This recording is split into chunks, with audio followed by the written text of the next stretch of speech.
Hello and welcome in. My name is DrumRollTony. I'm a streamer and Twitch musician and music teacher living in Seattle. Last week we did a reaction to Alcohol Free. That was pretty cool. I'm obviously very new to K-pop. I've only heard one song from Twice. So after this video, I will have heard Twice. All right, that was stupid. Anyway, I'm excited. Let's go.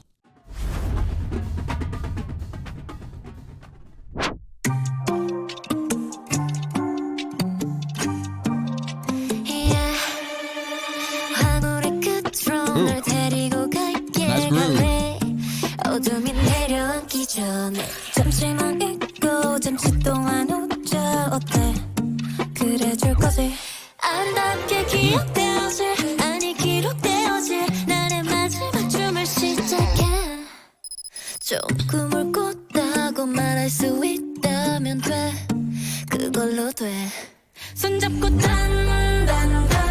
Oh yeah.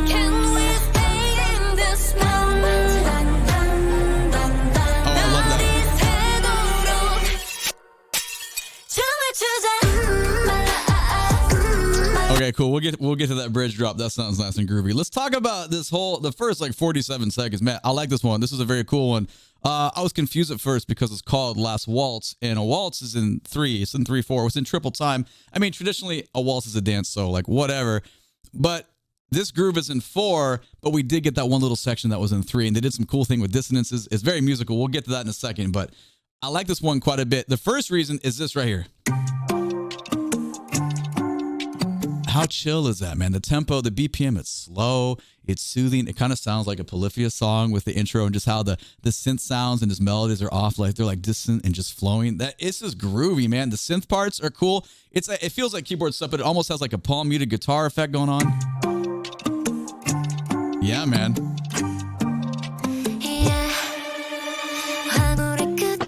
But the best part, that snare drum. Man, I love a digital snare drum that's that short. It's so staccato, just super short in length. But it's really dry, and the texture and the way it sounds, but man, it drives the groove. I prefer that, so that's cool. And I really dig the little string entrance that brings us there. One more time, we'll get into this introduction and I'm just listening down to that groove, man. Beautiful. Something.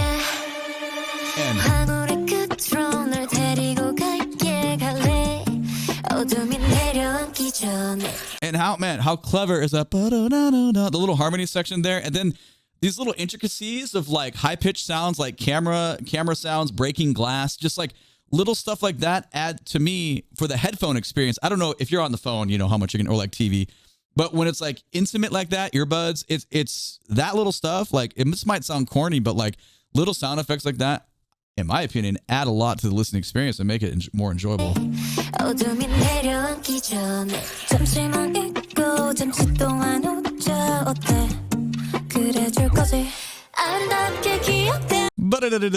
it just the simple stuff like that, just a descending line on our little like, you know, synth strings here. It's cool. It makes it flow. It just connects. Those are easy transition points within the flow of the verse, and it works really well. But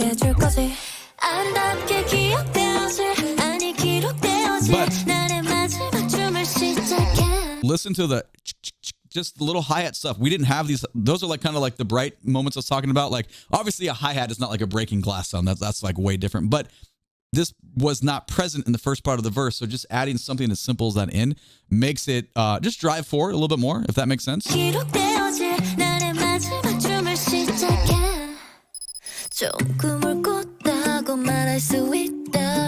away the snare.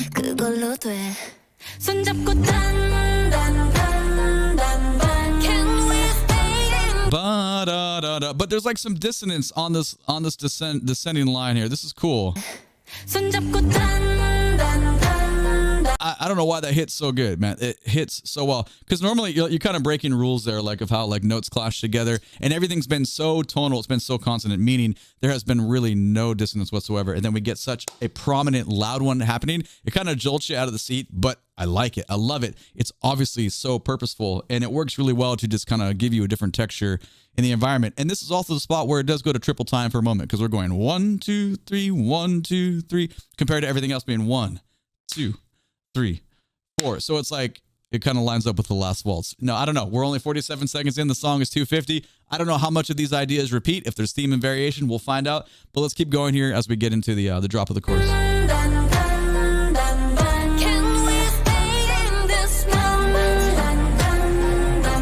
Ooh, the string, that build is there.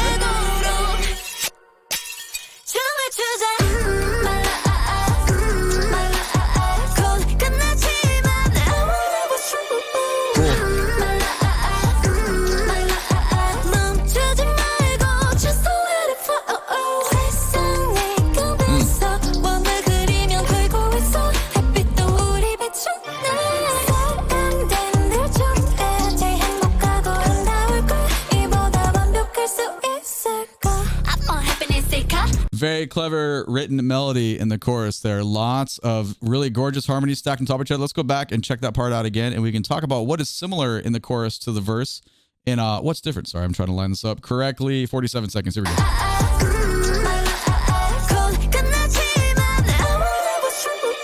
Oh, man. I can't do it. But, you know what I'm talking about, though? It goes to that high register. It sounds so good because it's such like a... You're getting and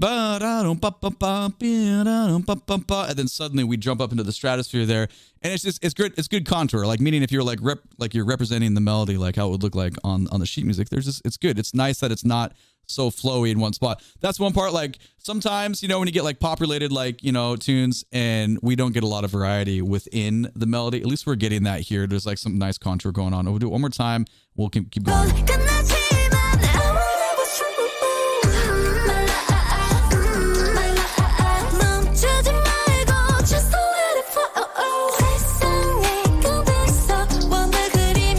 Yeah, so we're getting a really different sound on the snare, like not too much, but it's longer in length. The snare on the verse was so super short, right? We use the word staccato for that. This one has a little more, there's a little more ringing to it, maybe some reverbs on there. It just has a little bit more length. Maybe it's a little bit more legato. It sounds cool though, and it gives you the variety that you need to really, I mean, we're not going to obviously, there's so much more.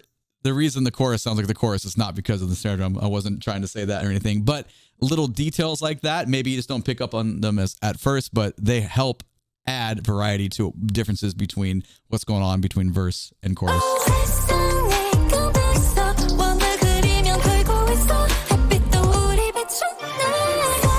Similar uses there.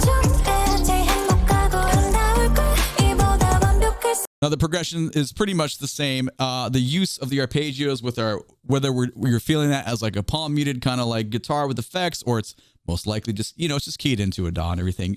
That's similar with how the chords are being outlined, but it's okay because the melody with the voice was so captivating that it makes for a really good, catchy chorus there.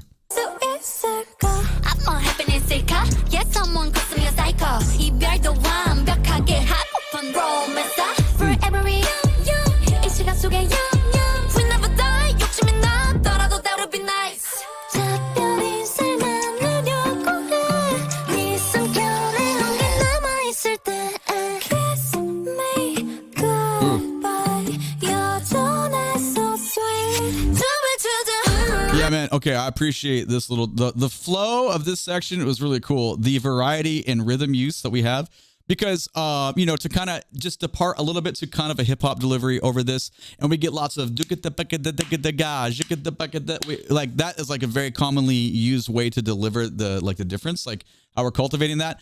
But there were so many other intricacies in there rhythmically within the flow that it was real good. So let's go back and grab it again.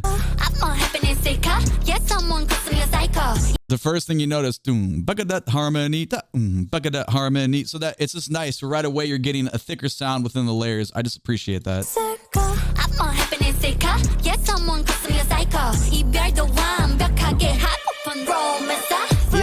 Yeah, man, that's cool. It's really well written.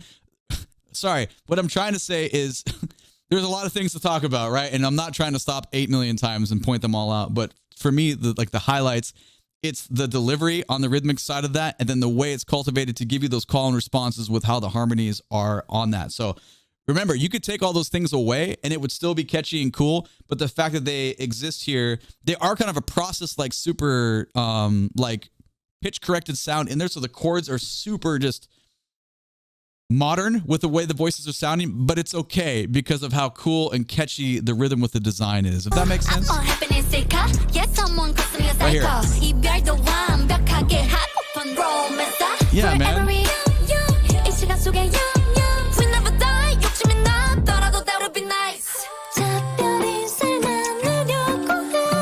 That's my favorite part. Boom, ba-dee, ba, boom, boom, bam, bam, but with the ascension on that line, because the part before it, yeah, we've heard that lots of times, right? We know that's coming, but I like what they did with it afterwards because it takes that phrase and it's like, let's put a different spin on it, so it feels a little bit more original.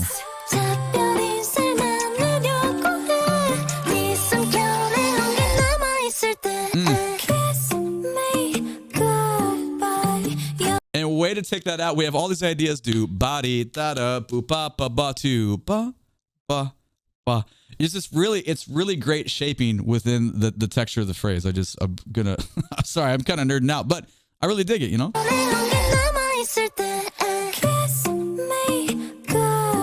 Just quarter notes, but it works though, you know.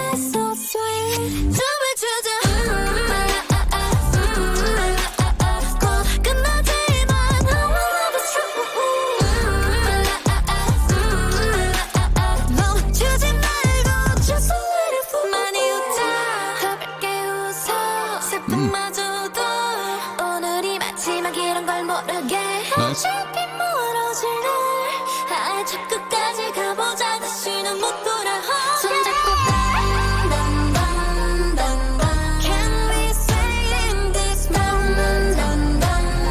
Ooh, okay.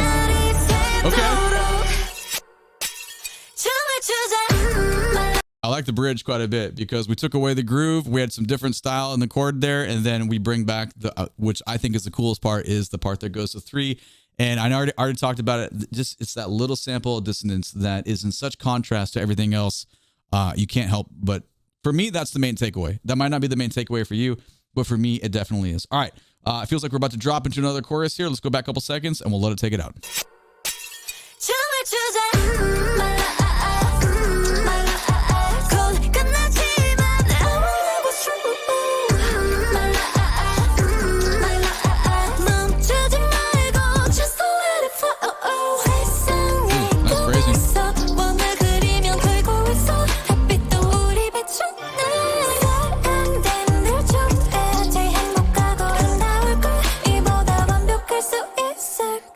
Ooh, nice rubato in the end. I dig it, dude. Okay. I love this one. That was cool. All right. Let me know what you think about it down in the comments below. My name is DrumRollTony. Catch me when I'm live on Twitch. Link for all the socials down in the video description below. Please and thank you. Click the like button. Subscribe to the channel so you can catch the next one. YouTube thinks you would like one of these 2 videos next. Have a great day. Take it easy. Bye-bye.